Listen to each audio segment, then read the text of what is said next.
నమస్కారం. సుప్రభాత ఘంటారావానికి స్వాగతం. ముందుగా ప్రధాన అంశాలు. రెవెన్యూ సదస్సుల్లో సాదా బైనామాలపైనే 40% దరఖాస్తులు. క్రమబద్ధీకరణ కోసం లక్షలాది మంది ఎదురుచూపులు.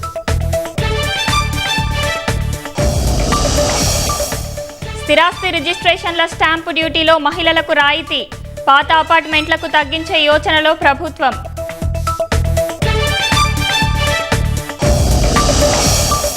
ఫోన్ ట్యాపింగ్ కేసులో సిట్కు చిక్కిన ఆధారాలు.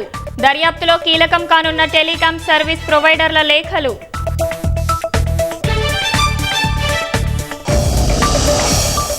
సీజనల్ వ్యాధుల కట్టడికి ఇంటింటికి సర్వే చేయాలన్న దామోదర. తీవ్రత ఎక్కువగా ఉన్న జిల్లాలపై దృష్టి పెట్టాలని మంత్రి ఆదేశం. ప్రధాని పర్యటనలో భారత్, అర్జెంటీనా మధ్య కీలక ఒప్పందాలు. ఆరోగ్య, రక్షణ సహా పలు రంగాల్లో సహకరించుకోవాలని నిర్ణయం.